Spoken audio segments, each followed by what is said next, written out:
Sekarang kita mau belajar firman Tuhan. Injil Yohanes pasal ke-7 ayat ke-18. Dengan cepat kita akan perhatikan di sini. Ya. Yohanes pasal 7 ayat ke-18. Demikian bunyi firman Tuhan. Yuk kita dengarkan. Saudara, khotbah yang berdasarkan inspirasi bukan berdasarkan catatan-catatan itu tidak bisa diulang. Ya, baik. Sudah ketemu ayat itu? Saya akan baca. Barang siapa berkata-kata dari dirinya sendiri, ia mencari hormat bagi dirinya sendiri. Tetapi barang siapa mencari hormat bagi dia yang mengutusnya, ia benar dan tidak ada kebenaran di dalamnya. Saudara, saya juga tidak pernah khotbah ayat ini. Saya juga bingung tadi bolak-balik nyari. Ini ayat coba cari di the message-nya gimana. Mungkin lebih jelas, tidak jelas juga. Ya, cari terjemahan lain. Saya tidak mendapatkan pertolongan dari terjemahan-terjemahan lain itu, saudara, artinya. Terus gimana? Ya, itu bedanya kalau khotbah pakai pimpinan Roh Kudus sama pakai otak dewe. Oke, otak dewe disiapkan sendiri, dirapikan sendiri, diatur sendiri, bahkan ilustrasinya, lucunya dibaca. Ya, disiapkan semua. Nah, kalau khotbah gini enggak, saudara. Terus dia kok bisa khotbah? Enggak tahu. Namanya gitu, saudara. Ya, ini bedanya orang sekolah dari dididik Tuhan sama sekolah dididik di bangku. Ya, oke, lihat sekarang. Barang siapa, apa dikatakan? Berkata-kata dari dirinya lihat, saudara. Ya. Akibatnya apa? Dia mencari, apa dikatakan? Hormat bagi dirinya sendiri. Jadi apa, saudara? Coba saudara dan saya perhatikan, ya. Kata beriman, kata percaya, kata yakin, kata apa? Saya berharap, saya imani. Itu seringkali, saudara, adalah jenis-jenis yang kena ayat ini. Yaitu berkata-kata dari dirinya misalnya, saya yakin tahun ini Tuhan tolong. Saya yakin tahun ini Tuhan berkati. Saya imani masalah saya sampai di sini. Itu berkata-kata dari dirinya sendiri. Dan hasilnya dikatakan, orang itu tidak mencari hormat bagi Tuhan. Alias, orang itu tidak menghormati Tuhan. Saya ulang. Saya tidak tahu mengapa hari ini saya disuruh khotbah ini. Saya nggak tahu. Ya. Oke, kita lihat lagi. Berkata-kata dari dirinya sendiri. Jadi lihat, saudara. Ya. Kalau kita ini sedikit-sedikit, saya imani tahun ini selesai. Saya imani Tuhan tidak akan memproses saya lebih berat. Saya imani. Saudara dan saya tidak akan sanggup menghormati Tuhan. Saudara dan saya akan menentang Tuhan. Karena saudara dan saya sudah berkata-kata dari dirinya sendiri. Untuk menentang proses itu. Untuk tidak menyetujui kehendak Tuhan. Untuk tidak mau melangkah menurut pimpinan Tuhan. Tidak mau diproses lebih lanjut. Dan lain sebagainya. Jadi, perhatikan di sini. Tapi bahkan saya mengimani. Alkitab bilang iman dasarnya dari mana? Iman timbulnya dari mendengar. Dan Alkitab bahasa aslinya katakan iman timbul dari pendengaran akan rema, bukan pendengaran akan logos. Saudara bisa baca firman, saudara imani itu logos dan tidak laku. Saya ulang, saya akan ngomong semakin tegas. Kecuali waktu saudara baca Tuhan bilang ini ayat janji buat kamu. Itu baru rema. Tapi kalau saudara baca terus, ini untuk saya. Ini saya imani untuk saya. Maaf, itu logos. Jadi, kita mesti hati-hati, saudara. Karena zaman sekarang seperti itu. Ya, ingat kembali yuk, yang pertama apa tadi? Kita ini kalau sudah hatinya yang berkata-kata, comot ayat, mengimani, memperkatakan, dan lain-lain. Itu lama-lama saudara dan saya hanya apa? Ingin dirinya yang dihormati. Artinya apa? Menolak proses. Karena orang diproses pasti direndahkan, tidak dihormati. Orang diproses kehilangan nama. Orang diproses kehilangan segala-galanya. Waktu saya diproses, saya kehilangan komunitas. Itu yang pertama. Saya diproses, hilang komunitas saya. Saya jadi pengangguran sekarang, tidak ada status. Tentu saja saya tidak bisa bergaul dengan mereka. Hilang. Terus apa lagi? Penghasilan hilang. Apalagi semua hilang, nama baik hilang, karir selama ini hilang, semua hilang. Terus kalau saudara tidak jadi apa-apa, bisa dihormati orang nggak? Tidak. Karena orang melihat saudara naik mobil apa akan dihormati, saudara punya apa baru dihormati. Makanya saya sering bilang kalau ada jemaat datang ke saya, Pak tolong doakan saya, cari pendetamu. Kalau kau kaya raya kau enggak usah telepon-telepon, pasti sering ditelepon. Gimana Cik? Kau sehat? Anak-anak baik? Itu kan tergantung persembahan. Servis tergantung. Amin. Loh, saudara nginep di hotel bintang 5 sama hotel bintang 1, 2 lain loh. Betul? Hotel bintang 5 akan lain, di dalam kamarnya berbeda. Fasilitasnya, guest amenities namanya itu berbeda. Guest supplies-nya di dalam berbeda. Saudara, kalau saudara nginep bintang 5, jelas amenities kamar berbeda. Fasilitas kamarnya akan sangat berbeda. Kasurnya akan merek, kasur yang bermerek. Itu amenities-nya. Kemudian guest supplies-nya. Sabunnya bukan sabun tulisan hotel yang hijau murah itu. Tidak mungkin hotel bintang 5 pakai itu. Itu guest supplies. Terus apa lagi? Anduknya. Anduknya tidak mungkin yang ada totol-totol kotor. Itu sudah langsung dibuang kalau bintang 5. Tergantung setor piro. Lah ini setoran bintang 1 ingin fasilitas bintang 5. Halo, saya berharap mujizat Pak. Saya sering kalau udah kesel gitu saudara ya. Jadi pendeta juga bisa kesel ya. Jadi jangan hubungi waktu kesel. Ya salahnya saudara. Betul? Ini. Dia kan aja seperti itu. Makanya lihat. Ya, berkata-kata dari dirinya sendiri, ia mencari hormat bagi dirinya sendiri. Jadi waktu saudara dan saya sedang injak, diproses, dihabisin, dienolkan. Pasti ini berkata-kata terus, ini tidak bisa diem. Tuhan kenapa begini? Sudah Tuhan cukup, aku tidak kuat. Ini pasti ngomong terus, saudara tidak bisa diam tenang, tidak bisa nyembah. Ya, ngomongnya mungkin yang positif toh, Tuhan, tolong saya sudah tidak kuat minimal. Yang negatif, Tuhan, apa tidak cukup saya sengsara dari dulu? Nah, ya toh, apa kurang sengsaranya Tuhan? Kok orang lain kok enak? Dia tidak sungguh-sungguh. Ya toh, kita merasa kita lebih baik dari orang lain, kita lebih rohani dari orang lain seringkali kalau lagi diproses. Dan orang lain rasanya lebih layak mengalami yang kita alami. Amin. Itu masalahnya kalau orang diproses, saudara. Cilakanya di situ. Ya. Dia yang sedang diproses, dia tidak fokus kepada dirinya yang sedang diproses. Dia fokus kepada orang lain, menilai orang lain dan menyalahkan si pemroses. Seringkali lihat, berkata-kata dari dirinya sendiri. Akan terus ngomong ini, melawan, memberontak, tidak terima, ngeluh, ngomel, gerutu. Ini terus akan keluar. Kenapa? Karena dia sedang mencari hormat bagi dirinya sendiri. Dia sedang kehilangan semuanya. Dia sedang gak dianggap. Dia sedang direndahkan. Sekarang orang mulai menghindari dia.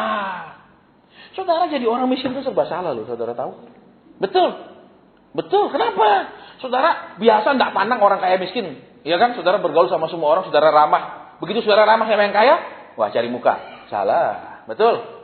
Tapi kalau jadi orang kaya enak. Saudara pura-pura aja jadi orang yang rendah hati, ketemu orang miskin di depan orang lain, saudara baik-baikin, elus-elus, semua orang, rendah hati. Betul? Iya apa enggak? Iya tuh, padahal mungkin enggak rendah hati, cuman sekedar maaf pencitraan. Iya. Loh saya sering ngalami, saudara, ngelihat sendiri. Pencitraan. Betul. Karena kan punya tim. Ya, dari dulu saya punya tim. Kadang sama saya orang enggak berani kasar. Sama tim saya kasar-kasar. Iya. Jadi itu depan saya pasien. Tapi kamu, ini aslinya begini. Itu. Oke, kita lanjutkan. Jadi, supaya saudara dan saya ini bisa menghormati Tuhan kelak, menghormati Tuhan untuk seterusnya. Ini kata-kata dari diri sendiri ini, Tuhan mau apa? Aku tidak peduli. Kamu jerit terus, sorry, belum selesai prosesnya. Kamu ngamuk terus, sorry, kamu belum banyak berubah. Kamu kayak apa sih? Sorry. Kenapa? Kata-kata dari hatimu itu yang terus kau turuti. Aku maunya stop semua. Kita seringkali lebih nuruti kata hati kita dan paksa Tuhan nuruti apa yang menjadi keinginan hati kita daripada nuruti apa yang menjadi isi hati Tuhan. Jujur aja. Proses menghormati Tuhan. Caranya supaya menghormati Tuhan gimana? Dintekno Tuhan. Selama saya diproses, tidak pernah sekalipun saya bisa pergi luar negeri. Sampai saya bilang, Tuhan, jadi hambamu tidak enak. Dulu aku masih kerja, gampang aja pergi luar negeri. Mau nginep hotel bintang 5, gampang. Ya toh? Terus tiba-tiba jadi pengangguran. Bertahun-tahun. Kalau sampai pergi apa? Reuni sekolah tak berani datang, reuni SMP tidak muncul, reuni SMA tidak muncul, reuni kampus tidak berani datang. Cuman takut kalau disalami ditanya, sekarang di mana? Ya padahal kan kalau ditanya ya di sini, kan jawabannya gitu. Tapi tidak berani ketemu. Karena kalau ditanya apa? Ya sedang nganggur, status tidak jelas. Kesibukannya apa? Berusaha melewati hari-hari. Ya kan ada usahanya melewati hari demi hari, betul? Dengan Tuhan itu usahanya, saudara. Ya, jadi kembali yuk kita di sini kita mau perhatikan. Ya. Siapa yang berkata-kata dari dirinya Jadi saudara dan saya Tuhan mau apa? Berhenti sekarang hidup dikuasai oleh hati sendiri. Yang keluar dari sini dituruti, yang ngeluh dari sini harus diperhatikan, yang maunya dari sini harus terjadi. Enak hidup.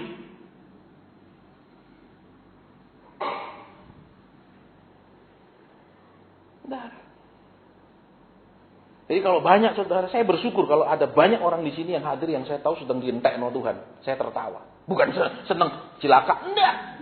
Karena saya melihat nantinya kita punya sikap sama Tuhan akan berbeda.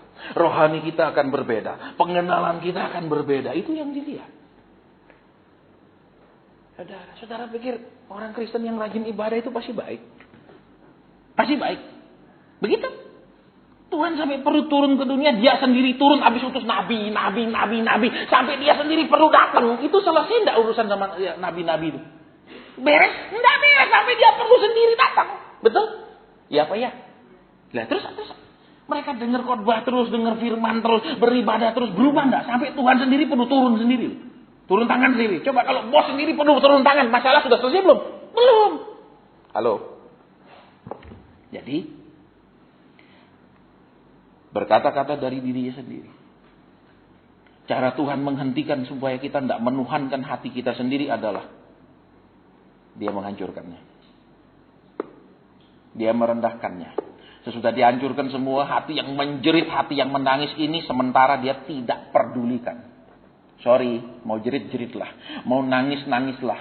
Mau ngomong bilang ini terlalu berat, jeritlah. Mau bujuk-bujuk Tuhan kayak apa? Tuhan kalau kau segera tolong aku akan segera berubah. Enggak laku. Terus? Ia mencari hormat bagi dirinya sendiri. Lihat. Kita selalu memakai Tuhan untuk kita dihormati. Memakai Tuhan untuk mencapai yang kita mau. Memakai Tuhan sebagai batu lompatan. Padahal Tuhan bukan batu lompatan. Tuhan adalah batu penjuru, bukan batu lompatan. Banyak orang memakai sebagai batu lompatan. Tetapi barang siapa mencari hormat bagi dia yang mengutusnya. Caranya supaya bisa menghormati Tuhan. Berhenti menghormati hatimu terus-menerus. Banyak orang cari saya, saudara. Pasien tolong begini. Tapi di roh saya tahu dia tidak memperdulikan maunya Tuhan. Dia hanya memperdulikan maunya sendiri. Terus, dia tidak akan menghormati Tuhan. Tuhan hanya dipakai alat. Tuhan hanya batu lompatan. Tuhan hanya yang disuruh menuruti semua maunya. Kita sering dikatakan menuhankan Yesus. Tapi jujur kita tidak menuhankan Yesus. Kita memperhamba Yesus seringkali. Yesus mau gini, kirim. Yesus pesan gini, adakan. Yesus mau pinjam modal, kirim. Yesus. Itu apa itu? Yesus itu bagian gudang. Ya, kasih DO keluar barang, kasih DO begitu terus. Kalau hari-hari ini kita menjerit, hari-hari ini kita meminta, hari-hari ini kita serahin, akan ada waktunya yang di hati kita tidak dituruti Tuhan. Karena dia ingin kita menghormati dia. Lebih daripada menghormati hati kita sendiri. Karena semua orang kan ingin dihormati. Betul? Semua orang ingin dihargai. Betul apa enggak? Saudara pergi pesta kalau disalami, Pak, duduk depan, seneng enggak? Tapi kalau pesta disalami itu enggak diajak ngomong, enggak apa ya? Seneng enggak? Seneng. Semua orang seperti itu. Tapi kalau kita seperti itu, kita mencari penghormatan manusia. Dan orang yang mencari penghormatan manusia pasti tidak menghormati Tuhan. Karena dia akan kompromi, dia akan fleksibel, dia akan semua bisa dinego.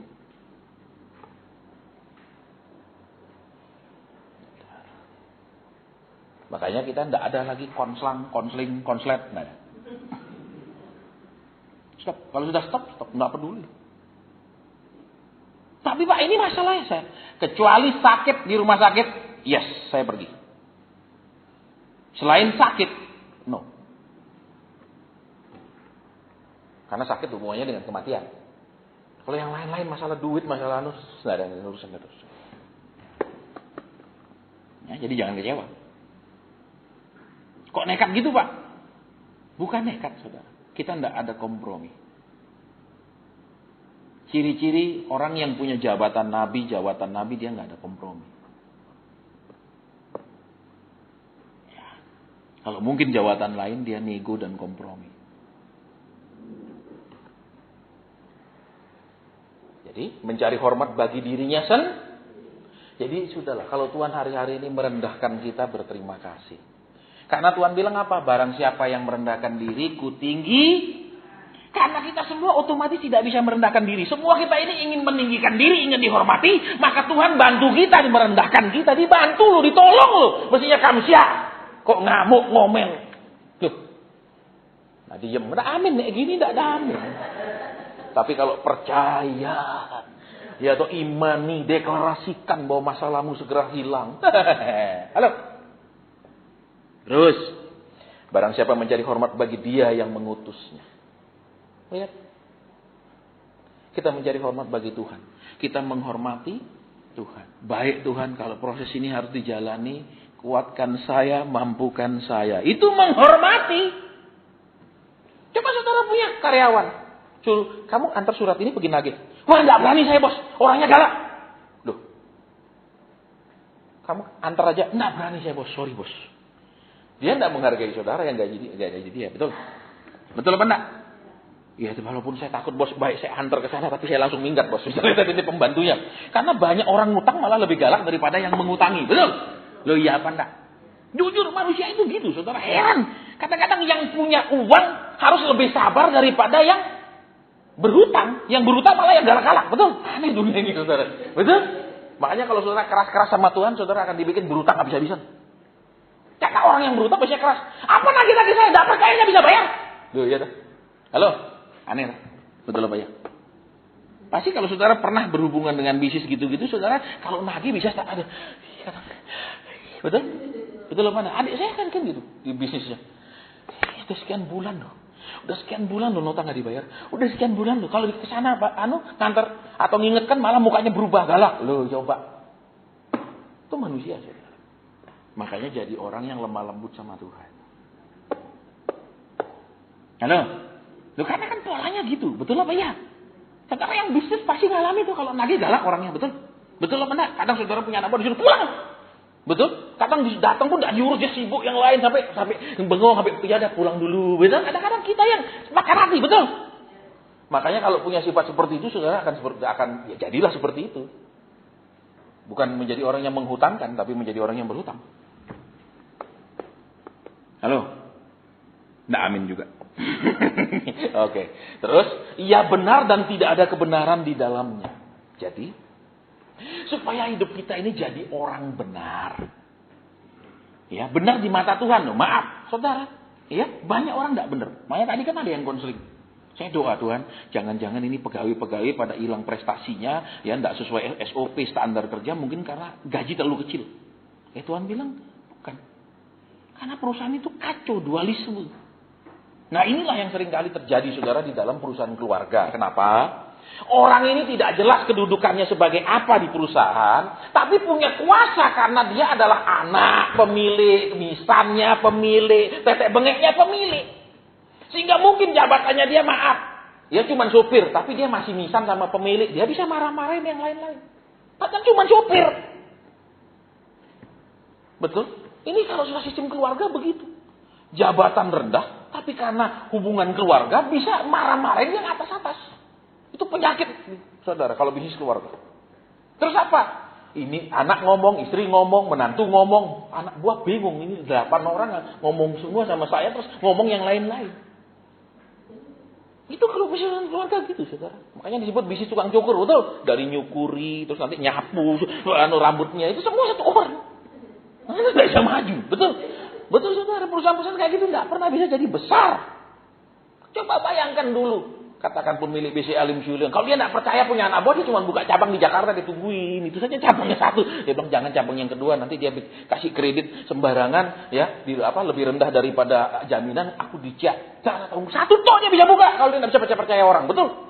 Betul. Tapi kalau dia bisa percaya orang, bukan di mana-mana. Amin. Makanya belajarlah percaya orang.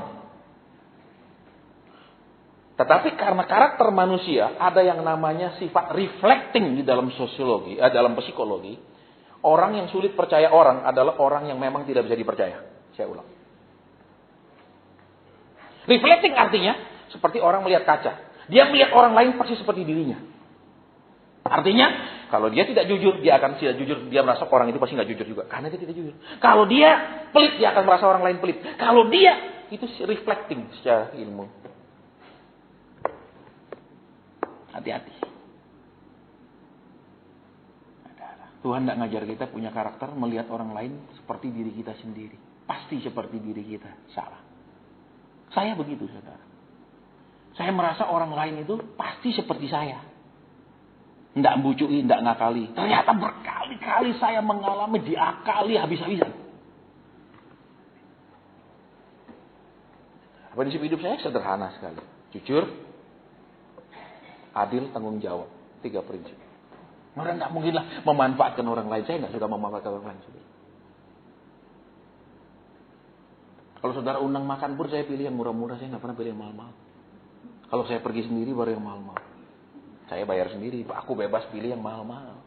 Kalau diajak makan saya tahu diri. Pilih murah. Jangan saudara nanti bilang, "Mah, sialan dia tambah gizi. Dia pakai kesempatan." Malu saya. Betul. Terus Tuhan bilang, "Lihat hambaku omongan itu gara-gara kamu." Betul. Kalau saya mau makan sendiri, saya pergi makan sendiri. Seperti Tony Romas saya suka. Bayar dewi, tidak masalah. Karena belum tentu orang yang ngundang saya, kalau saya pesan mahal, dia tertawa. Bisa jadi dia nangis pulang, sialan. Saya jatahin ini, taunya begini. Jangan sampai begitu. Karena tidak semua orang seperti kita. Tidak ada orang juga begitu hitungan sekali kalkulatornya, suipuannya begitu jalan, saudara. Banyak-banyak. Makanya kita harus hati. Saya pun diundang misalnya pelayanan ke kota lain atau kemana. Saya bilang hotel anu aja. Enggak pasien. Hotel anu sih, enggak usah lah. Saya bilang buat apa bintang 5 lah. Saya juga pelayanan sampai tengah malam. Ya, tidurnya berapa jam tok. Nah, wis murah-murah aja. Berarti enak tidur di AC dingin. Kenapa? Kadang belum tentu mereka itu, walaupun mereka senang, oh saya kasih, belum tentu ketika bilang iya mereka senang loh. Belum tentu. Bisa aja cuma itu sopan santun.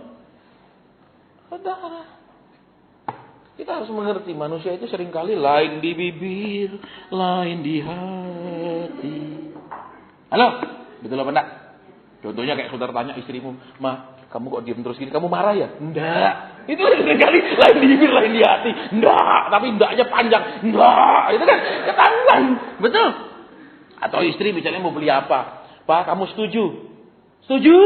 Tapi nadanya enggak enak gitu. Betul. "Kamu kasih." Itu kan tidak enak, betul? Itu lain di bibir, lain di. Makanya kita harus memahami bahasa yang korslet itu di bibir sama di hati berbeda. Makanya kalau saudara memahami bahasa itu rumah tanggamu aman. Betul? Ngerti? Oh, dia ngerti. Ya, sudah sudah. Karena kan di dalam apa? Di dalam budaya orang Chinese itu ada 2 dan sikap terhadap keuangan yang namanya ganchen henta, ganchen henxiao. Dan saya termasuk golongan yang kedua. Kalau ganjen entah itu artinya begitu meditnya, begitu pelitnya, begitu hematnya hidup, begitu perhitungannya, itu namanya ganjen entah. Kalau ganjen xiao itu orangnya sama sekali buat keluarganya, buat istri, buat anak, buat dirinya sendiri semua itu. Enggak itu, man. Itu namanya ganjen xiao. Tidak mendewakan uang. Kenapa? Nek keluargamu butuh kasih, anakmu perlu kasih, istrimu perlu kasih. Engkau diciptakan untuk nyenangkan istrimu, istrimu diciptakan untuk nyenangkan engkau, titik. Begitu. Nek saling senangkan rumah tangga enak, amin. Suasananya seperti pengantin baru, betul.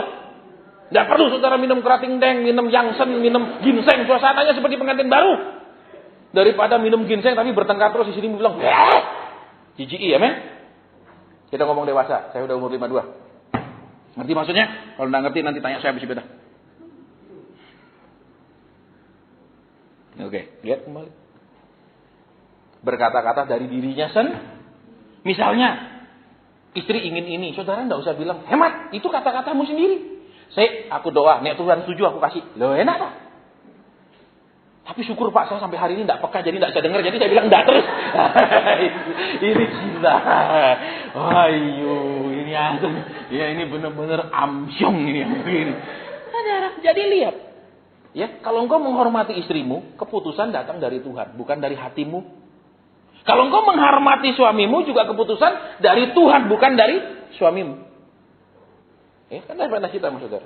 Saya lihat kamera istri saya, walaupun masih baik, ya, Nikon D sekian. Dah, sekarang keluar yang paling baru. Saya bilang, hubungi Australia. Aku kan ada pelayanan di sana, beliin sih. Nanti aku ganti. Saya langsung dari sini udah bawa duit. Enggak terus pura-pura di sana. Ntar aku ke ATM ya. Siapa tahu dia tergerak. Begitu saya sampai, ini bayarnya. Jangan pura-pura. Sebentar ya, besok ya saya ambil ke ATM. Ini maksudnya apa? Betul? Manusia itu, ayolah kita hidup dengan hati nurani yang benar, saudara.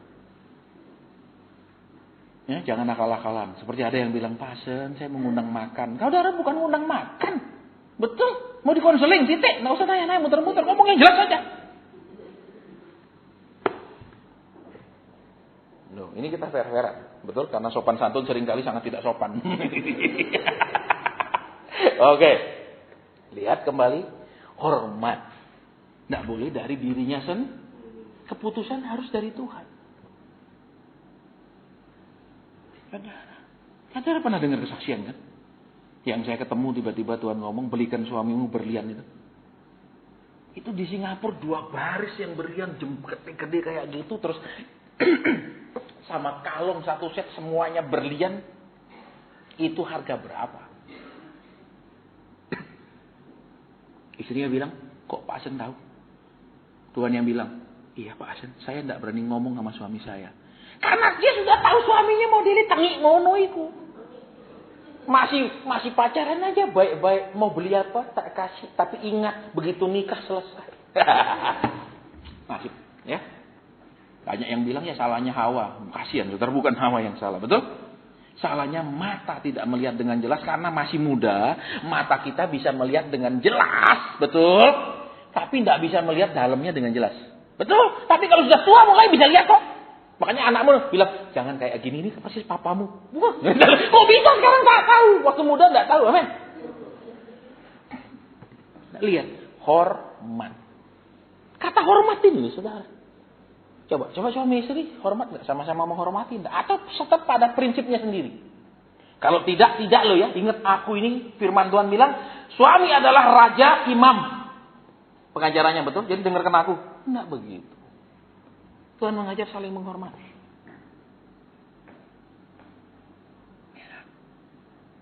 Waktu saya bilang gitu, suaminya bilang apa? Pak Hasan, itu harganya sekian lu. Langsung yang dipikirkan nilainya barang itu. Laki-laki cilaka kalau sedikit begitu ngomong minta apa yang dipikir langsung angka nilai. Itu penyakitnya laki-laki. Tapi kalau sudah punya gendaan, tidak ada nilainya uang itu. Itu pengalaman, saya tahu saudara. Ada yang sampai kasih rumah di komplek perumahan mewah. Mobil build up 2 biji kasih gendaknya. Kalau untuk gendaknya boleh. Untuk istrinya saya enggak. Bahkan ada satu saudara. HP pun HP elek. Tapi untuk gendaknya, minta ampun mewahnya dia kasih. Kok tahu Pak Hasan? Konseling sama saya kenal mereka semua. Lihat di sini. Kalau engkau masih berkata-kata dari dirimu sendiri. Omongan yang keluar semua dari hatimu sendiri. Rasa hormat pasti tidak ada. Kita bisa mencintai tapi tidak menghormati.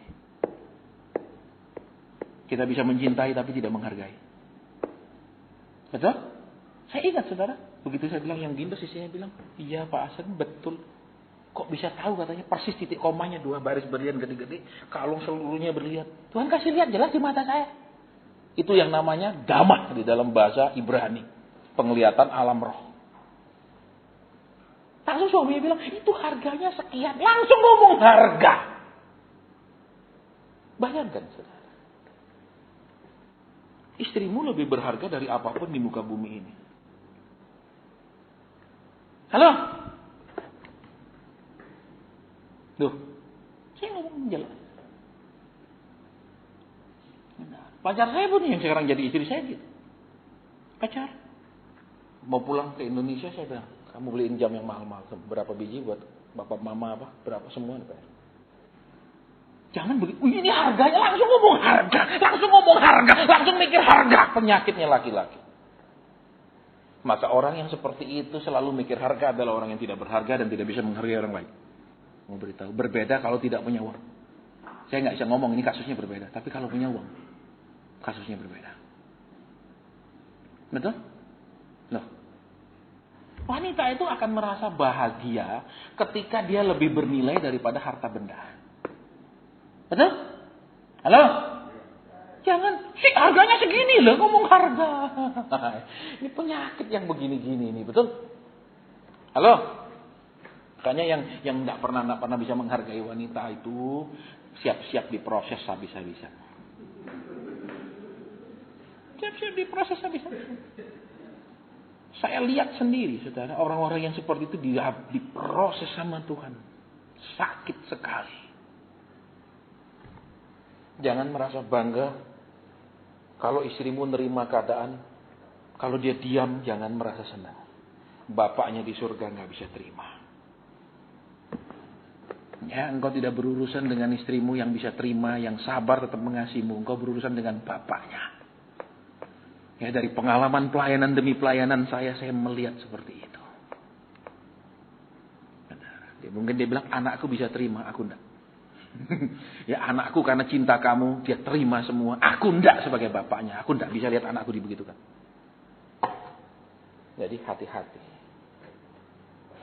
Saya praktek. Walaupun ada kelemahan saya belajar. Ya, istri saya bilang, yang aku mau beli tas anu. Beli. Jangan bilang, sudahlah beli di Mangga 2. Ya. Kasih. Kenapa? Kita jangan bangga besok nek meninggal peti matinya 1 miliar. Ya toh? Terus karangan bunganya saja 200 juta. Apa bangganya? Betul? Begitu kalau di karangan bunga istrinya bilang, coba uangnya kasih aku. Paling dia bilang gitu ya. Karena nah pernah dapat. Tunggu kau mati baru aku bisa nikmati. Tunggu kau mati baru aku berhak pakai. Tunggu kau mati. Amin. Bisa loh saudara, jangan pikir. Atau misalnya dulu sama-sama miskin. Tapi kan aku yang kerja. Ini kan semua aku. Bisa. Laki itu bisa bersyukur menghargai istrinya kalau dia miskin. Kalau dia kaya sulit. Kalau dia miskin dia bilang, terima kasih Tuhan buat wanita yang tetap mencintai aku dalam kemiskinan, kekurangan. Terima kasih. Tapi kalau dia jadi kaya, maaf, sulit dia bilang terima kasih. Maka yang akan begitu bersyukurlah kalau akan dibabat Tuhan. Masa pendeta ngomongin gini? Nah memang akan begitu kok. Dalam pelayanan saya ketemu seperti itu, saudara, terus menerus. Jeritan istrimu itu akan apa? Tuhan bilang, aku tunggu, tidak berubah, tak ceples. Tidak berubah, aku hajar. Ya? Tapi ya cilakanya gini loh saudara. Istri sudah menderita karena perlakuan suami, terus suami dididik lagi oleh Tuhan. Lebih menderita lagi dia saudara. Ya? Tapi demi perubahan terpaksa Tuhan harus melakukannya. Makanya yang lebih menderita siapa? Perempuan. Bukan laki. Halo? Loh yang biasanya meninggal lebih dulu biasanya laki. Betul. Perempuan lebih panjang umur karena dia lebih bisa nerimo. Ya wis lah dasar nasib, dasar dulu salah lihat. Mungkin kayak gitu ya dong. Halo. Makanya bikin istrimu bilang, Tuhan, walaupun dulu aku tidak sungguh-sungguh kepadamu ternyata aku tidak salah. Gitu. Halo. Kalau gini diam. Saya lihat jam tak gitu ya. Ya, barang siapa mencari hormat bagi dia. Lihat. Kita mencari hormat bagi dia. Artinya dalam setiap langkah, setiap sikap, setiap kelakuan kita menghormati Tuhan. Alias menghargakan firman-Nya, menghargakan keputusannya, menghargakan hukum-hukumnya, menghargakan petunjuk-petunjuknya, perintah-perintahnya. Banyak orang tanya saya kalau disuruh sesuatu, tawar-menawar sih, negosi dan lain-lain. Zaman sekarang saya udah nggak mau lagi ada nego-nego, nggak mau lagi ruwet-ruwet, nggak taat sudah selesai. Saya nggak mau pusing saudara. Saya udah nggak mau pusing.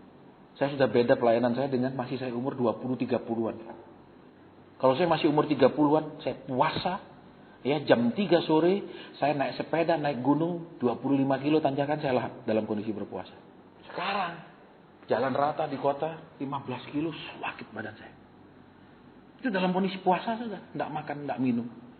Jam 3 sore saya tancap naik itu, tanjak 25 kilo. Terus nanjak enteng. Nah, ya, itu bukan sepeda balap, sepeda gunung yang saya pakai ban kayak gitu. Sekarang terasa badan ini udah nggak sama. Sini, udah anak nurut-nurut sudah lah, selesai lah. Ya, cari orang lain. Prinsipnya gitu. Ya, kasih obat ini. Kok masa obat ini, Dok? Ya sudah cari dokter lain gitu. Ya pusing-pusing kan. Halo? Baik, terus barang siapa menjadi hormat bagi dia, ia benar dan tidak ada kebenaran di dalamnya. Jadi apa, Saudara? Ia benar dan tidak ada kebenaran. Kita bisa benar di luar tapi dalamnya nggak benar. Dia. Ia benar dan tidak ada kebenaran di dalam. Jadi orang Kristen seringkali benar kelihatannya datang ibadah, dengar firman. Tapi dalamnya nggak mau diperbaiki, nggak mau dirubah, nggak benar. Maunya cuman, Pak Sun tolong doakan ya supaya lebih kaya. Tolong doakan supaya lebih diberkati. Itu tidak merubah apapun dalamnya. Tuhan bilang apa? Ia benar dan tidak ada kebenaran padanya. Tuhan mau bukan hanya maaf, luarnya benar, ya datang ibadah dan lain-lain, dalamnya benar. Saya sering ngomong, Saudara, semua harta yang kau miliki itu adalah berkat Tuhan buat keluargamu, bukan buat engkau sendiri. Tolong, saya sering ulang-ulang, semua yang kau punya itu berkat Tuhan untuk engkau dan keluargamu, bukan semata-mata untuk engkau sehingga engkau berkuasa mengatur semuanya. Saya sering ulang-ulang ini, Saudara, karena ada roh yang seperti ini. Aku laki-laki, aku yang ngatur semua. Keputusan semua di tanganku. Kalau engkau berlaku seperti itu, Tuhan akan bilang juga. Keputusan semua di tanganku. Kau doa, aku yang putuskan semua. Kau saran, kau usul, kau minta. Keputusan semua. Babak belur hidup kita. Betul? Betul? Dia bilang, tidak usah doa, semua sudah aku putuskan. Pokoknya keputusanku aja lakukan. Mau begitu? Stres kita hidup. Betul? Kalau kita mau Tuhan itu pemurah, jadilah pemurah. Kalau kita mau Tuhan itu lembut sama kita, jadilah lembut. Kalau kita mau Tuhan itu cepat, jadilah cepat.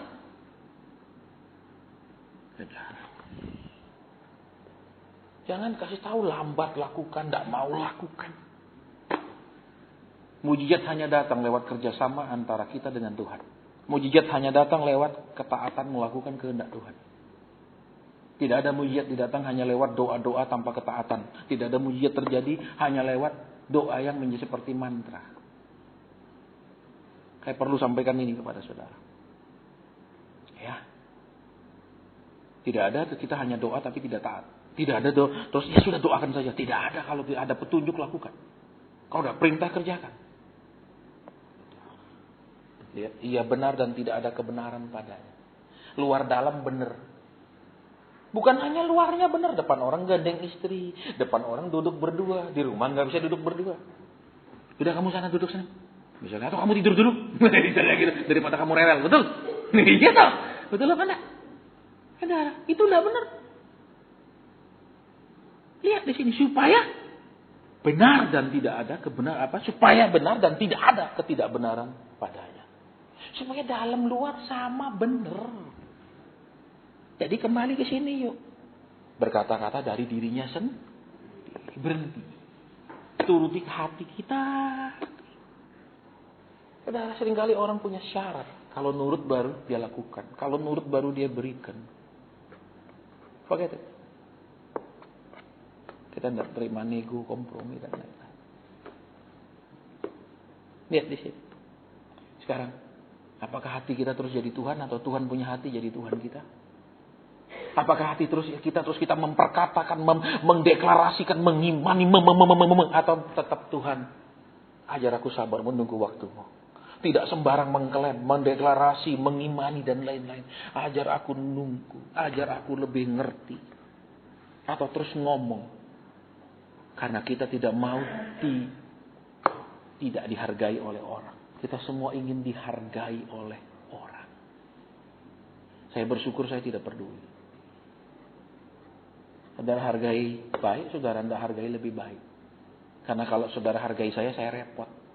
Kenapa? Pasien tolong doa. Kalau saudara tidak hargai kan, belum tentu dijawab. Jadi tidak dimintai doa, saya lebih enteng saudara. Enak yang mana? Enak nomor 2. Ya. Saudara, saya ngomong fair, terus terang sama saudara. Kalau saudara tidak hargai juga kan saya tidak perlu diundang-undang makan dan lain, saya bisa pergi makan sendiri. Nggak repot saya. Sementara makan Pak Hasan mau nanya. Sila aku makan sih, masa mau nanya. Apa dari supaya saudara tidak nunggu lama saya gelek. Gelek itu makanan belum halus, aku sakit mah. Loh, apa? Aku pergi makan kalau begitu. Betul? Loh, ya kan? Dan jarang yang tanya saya, Pak Hasan, kalau makan sukanya apa? Selama ini sudah lama enggak makan apa?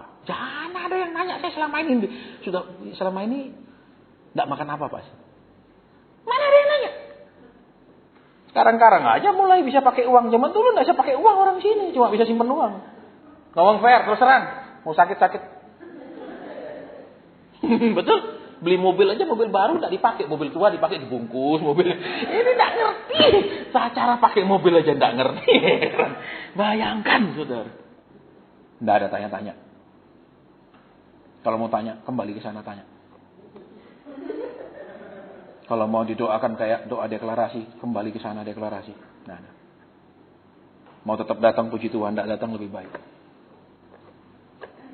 Biarlah Tuhan yang mengayak. Supaya sisa hanya yang memang pilihan yang mau berubah. Yang tidak mau berubah, yang hanya ingin usahanya berubah. Ya, bisnisnya berubah, ekonominya berubah. Cari tempat lain. Kursi sudah kita kurangi. Doa malam pun akan sangat kita kurangi. Ya. Terus piye, Pak? Ya, terus pemurnian. Yang tidak mau dimurnikan, ya sudah. Yang datang hanya cari solusi, ya sudah. Yang datang hanya ingin didoakan, sudah. Tuhan bilang, selesai. Tapi Pak, tidak keren nek PD kita tidak banyak orang. Karena kalau banyak orang akan lebih banyak orang datang. Kenapa? PD gede keren. Sana, kalau ibadah itu jalan sampai ditutup. Wah, keren. Orang akan senang datang karena merasa bangga pergi PD yang besar. Karena itu mengangkat harga dirinya dan martabatnya. Kalau PD kecil, ngapain ke sana?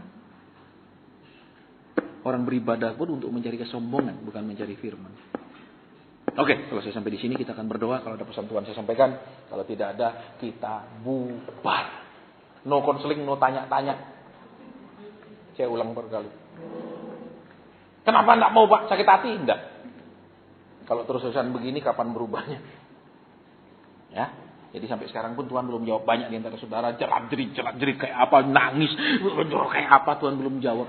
Supaya dia basah. Belajar menyerah pada Tuhan, bukan memaksa Tuhan terus-menerus. Dengan seperti anak mewek-mewek, jerit-jerit, nangis-nangis untuk memaksakan kehendak. Kita boleh menangis karena beban dan masalah. Tapi kalau terus-menerus menangis karena ada beban dan masalah, tidak pernah bertumbuh. Hanya memaksakan kehendak. Seperti anak-anak dengan tangisan, jeritan, dan macam-macam. Sudah hamba sampaikan yang kau taruh di hati hamba. Supaya kami berhenti bicara dari hati kami sendiri. Baik memohon, meminta, memutuskan, dan segala macam. Supaya kami menghormati Tuhan. Supaya keputusan dari Tuhan. Supaya apapun dari Tuhan. Supaya kami mencari hormat bagi Tuhan. Kami memberi hormat kepada Tuhan. Kami berdoa buat setiap suami-suami yang ada di tempat ini. Untuk bisa menghormati Tuhan. Sungguh-sungguh sehingga mereka menghormati pasangan mereka, keluarga mereka sendiri. Kami berdoa buat para istri supaya juga mereka bisa menghormati Tuhan. Sehingga bisa mereka menghormati suami mereka. Terima kasih. Terima kasih. Terima kasih. Dalam namamu kami berdoa, bersyukur dan berterima kasih. Hamba sudah selesai. Mungkin ada yang Tuhan ingin sampaikan. Kalau ada silahkan. Kalau tidak ada, selesai. Hamba melihat bibir yang terluka. Apa ini Tuhan? Apakah penganiayaan secara fisik? Atau pengertian secara roh? Bibir yang terluka. Hamba tidak mengerti. Hamba melihat bibir yang terluka. Bukan sariawan. Tetapi luka dan membengkak. Apa maksudnya ya Tuhan?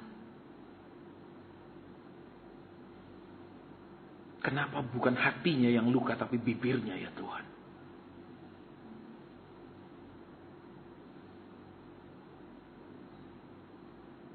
Amin. Saudara, saya melihat bibir yang di sininya robek, luka, dan membengkak. Pikiran pertama saya waktu melihatnya adalah ada orang yang dihabok suaminya sampai bengkak. Tuhan bilang bukan. Itu masalah, bukan hurufiah, tetapi secara rohani ini dia luka parah. Loh, kenapa bibirnya yang luka Tuhan, bukan hatinya? Kan aneh penglihatan, biasanya hatinya kan ini dijahatin suami, di hati, ini bibir. Tuhan bilang, kenapa ini yang terluka parah? Tuhan bilang omongan-omongannya, perkataan-perkataannya itu loh, saran-sarannya, masukannya, ya, permintaannya ke suaminya, itu semua angin lalu. Jadi dia punya suami yang memang kepala batu. Gutau. Apa cik gutau? Ya, kalau orang yang keras hati, tidak mau berubah, itu bahasa Mandarinnya, ya, otak kerbau, gutau. Jelas di sini bengkak besar berdarah. Dan Tuhan bilang, perkataannya apa-apa di mata suaminya angin lalu.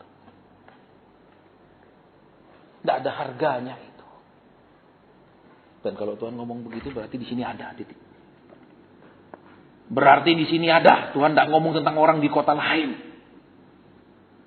Saya tidak mengancammu karena hanya Tuhan yang berhak memperingatkanmu dengan keras. Tapi kalau terus lakukan itu, siap-siap. Beberapa waktu lalu, saudara, saya beri nasihat teman saya. Hobinya main perempuan. Uang berlimpah. Saya bilang, berhenti. Nanti dipukul Tuhan. Alah, nakut-nakuti. Saya bilang berhenti. Nanti diceples Tuhan. Alah, gak apa-apa tuh hobi ini. Matang. Saya kasih tahu. Tetap saya dilawan terus. Tiba-tiba anaknya hubungi saya. Papa stroke parah. Terus? Stroke parah. Sekian puluh % sarafnya rusak parah. Terus? Sekian puluh % dokter pasti bilang ini cacat sudah parah. Cacat sudah kalau sekian puluh % rusak. Ya, tapi puji Tuhan sesudah dia dikepuk sedemikian. Dia bilang, aku kapok om. Nah, saya bilang dari dulu kayak kapok. Kenapa harus dihajar kayak begini? Dan biayanya untuk berobat itu, saudara, mengerikan. Ya, satu hari di rumah sakit sekian. Biaya ini, biaya itu, ngeri jumlahnya. Harus dihajar lebih dulu. Jadi sekarang orang-orang yang tetap tidak menghargakan omongan istrimu, hati-hati. Ya, tunggu sebentar lagi ya. Dan tidak usah minta saya doa, saya tidak tertarik doakan. Terus terang saya bilang, saya tidak tertarik doakan. Kalau saya Tuhan sudah sampaikan, terus tetap tidak berubah, suruh doakan, suruh orang lain. Aku tidak kengangguran. Sekian besar saya nggak sebut biayanya mengerikan. Ya. Terus dalam kondisi dia tidak berjaya menjadi mayat hidup, berhari-hari dia menjadi mayat hidup bergeletak. Dia tobat Tuhan, dan Tuhan sembuhkan dia. Wah, kalau gini sembuh Pak, boleh dong. Nah ini tidak boleh, ya, tidak boleh. Kenapa? Tiap orang jangan, saudara terus menganggap, oh dia kan boleh. Dia buktinya disembuhkan. Saya tidak apa-apa kalau nanti sembuh juga. Belum tentu. Karena kalau sudah lihat pelajaran orang dihajar, kita tidak mau berubah. Biasanya hajaran ke kitanya berbeda kerasnya. Lebih keras. Ya, hati-hati yang membuat bibir istrimu bengkak dan terluka. Kata-kata yang keluar itu, apa? Balik menyakitkan dia. Balik engkau perlakukan seperti memukuli dia. Karena kata-kata yang dia keluarkan. Entah dengan sikapmu, perlakuanmu, tanggapanmu, responmu, keputusanmu. Saya tidak karang. Saya melihat dengan jelas di sini bibir atas yang membengkak besar dengan luka-luka. Mau lanjut silakan. Tapi saya sudah bilang, kalau sudah saya sampaikan ada sesuatu, tidak ada doa. Cari pendeta lain.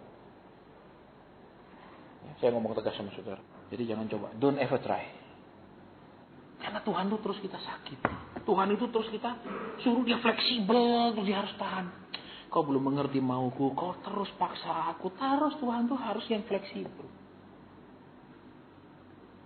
Bukan orang tua yang masih nurut anak. Anak yang masih nurut orang tua. Betul? Sudah hamba sampaikan. Sudah hamba sampaikan. Kiranya Engkau memberikan kesembuhan Tuhan kepada bibir yang membengkak segitu besar. Walaupun kata-katanya selama ini tidak didengarkan, tidak diperhatikan, tidak dihargakan. Tuhan yang mendengarkan semuanya. Tuhan yang mendengarkan, menghargakan kata-kata itu. Nasihat, pendapat, saran. Terima kasih Tuhan. Mungkin ada yang lain ya Bapak. Amin. Tidak ada pernyataan yang lain lagi? Ya, saya tidak tahu itu peringatan terakhir atau peringatan kebeberapa dari Tuhan untuk ada suami yang tidak menghargakan kata-kata istrinya, tidak menghargakan perasaan istrinya, apa yang keluar dari mulut istrinya itu dianggap kentut. Hati-hati. Be careful. Hati-hati. Kita tidak tahu ini peringatan keberapa karena Tuhan tidak pernah bilang SP1, SP2, tidak pernah. Ya, sehingga kita bilang, alah, enggak terlalu. Ya memang begitu, tapi enggak terlalu. Hati-hati. Ibadah sampai sini. Bulan depan, besok persekutuan doa semalam. Ya, kita akan berdoa banyak, panjang. Supaya kita benar. Dan di dalamnya tidak ada ketidakbenaran. Supaya luar ini bodoh. Supaya enggak ini lain. Ya, di gereja atau di persekutuan duduk berdua mesra, di rumah lain, supaya semua sama. Bilang aku sayang, ya di rumah juga bilang sayang, di toko sayang, di mall sayang. Jangan di rumah sayang, di mall ma. Halo, ayo nikmati hidup. Saya pun saudara beberapa hari lalu lihat Bear Grylls, kan? Itu tahu saudara Bear Grylls? Yang di TV itu loh, Running Wild with Bear Grylls. Itu loh, ada bekas mantan pasukan khususnya Inggris yang bikin acara itu. Kan ada dia pakai jam terbaru. Ya. Itu saya bilang, wah boleh juga. Loh, enggak salah. Nikmati hidup. Jangan nanti sudah mati baru, Pak pakai jam ini. Mayat dikasih pakai jam, halo. Nanti istrimu mati baru, Ma ini berlian. Buat apa? Kasih istrimu yang bangkai itu. Halo. Mumpung masih hidup kasih berlian. Mumpung dia masih pantas dipakein berlian. Sudah nenek umur 80 baru kasih berlian. Nah, ayo buang. Ya, saya tidak tahu mengapa saya ngomong seperti ini terus-menerus. Berarti memang ada rohnya. Dia minta barang 100 juta, beliin yang 300 juta. Gitu. Jangan dia 100 juta, Ma. Kita cari yang 5 jutaan ya. Yang KW enggak apa-apa ya, Ma.